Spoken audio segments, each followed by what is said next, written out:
Well, Kal Penn has charted a career path unlike any other, acting in hits like Harold and Kumar Go to White Castle and House, to working in the White House alongside President Obama. Now he's opening up about that journey and much more in his new book, You Can't Be Serious. Hi, Kal. Hey, how are you, Sarah? Thanks for having me. I'm good. Last time I saw you, we were on Zoom. I know. This is so much better. Well, I read someplace that this took you 5 years to write this. So how does it feel now to have it out there? Yeah, almost 5 years. Look, I wanted this book to feel like we were just having a beer together, whether you're reading it or listening to the audiobook.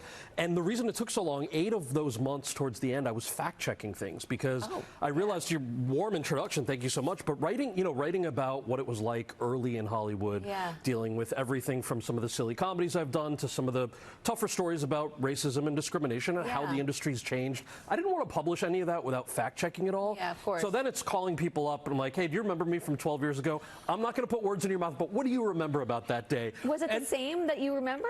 Even more. So what I loved about it was people were so open with their own experiences and said, please put this in the book because I think it offers a lot of context.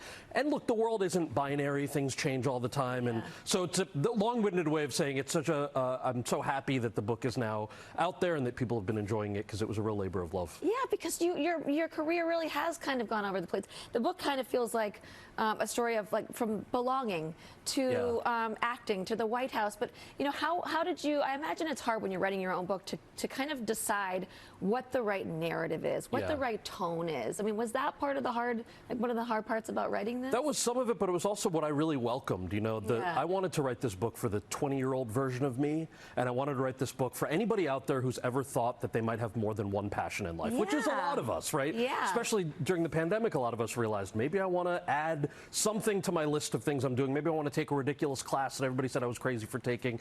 So it's for that reason that I wanted to put all those stories together. And you're right. You know, the book is about how systems change. The book is about how you can really take advantage of all those crazy things that you might want to do in life. And it's been a real fun experience. Well, I think all of us kind of came to know you from your acting in Harold and Kumar Go to White Castle. You talk about your relationship with John Cho. What is your dynamic at this point? What role does he play in your life? John Cho is like a sibling to me. He is like a brother. We didn't know each other before we shot that first movie. We bonded instantly over our love of literature and reading.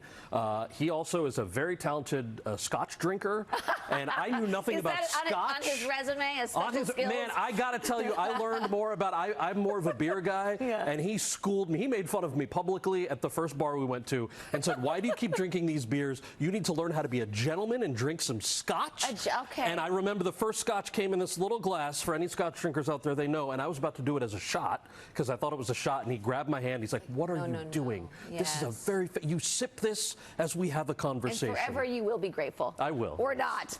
But let's talk about. You also detail in the book you working with Barack and the Obamas. Sure. Yeah. And how you applied for the job online. Tell me what that moment was like when they found out that you did that. You know, like a lot of people, I had the honor of working on that campaign for about 1.5 years, and they were 30 points down in the polls. And when he became the president-elect, I, like a lot of people, filled out an online application and didn't really tell anybody that I had applied online because I thought if I'm qualified, they'll call me. Right. Now, that's very honorable. I guess, but it's also very silly because if anybody knows anything about applying for jobs, you're also supposed to take advantage of your networks and let people know that you've applied for a job. So I did none of that. And Mrs. Obama, backstage at the inaugural concert, got wind of this, really called me out and said, "What do you mean you applied on a website and didn't tell anybody?" And the real takeaway from that, aside from how ridiculous it felt to get hazed by Michelle Obama, is the real story is, if you've been with a company or a campaign or an organization for that long and you enjoyed working for them, you want to keep working for them, you let them know.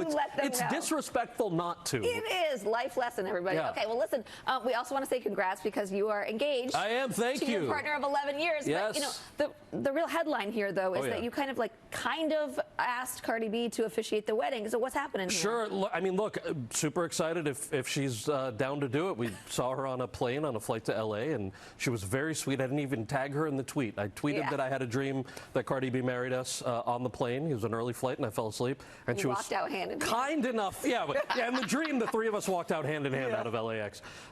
She was kind enough to see that tweet and responded like, "Hey, first of all, why didn't you say hi? Second of all, super down. Like she is authorized authorized to perform weddings, so let's see. Oh my God, I can't wait to find out about that. We have so much more to talk about. You have to come back. I would love to come back. Okay, please definitely. do. And You Can't Be Serious is out everywhere now, and you can catch Kal in the new movie Hot Mess Holiday on Saturday, December 11th on Comedy Central, which we didn't get to, but definitely catch that. Really fun movie. I'm excited about that. Yeah, Kal, thank you so much for stopping by. Thank you, Sarah. Thanks for having me.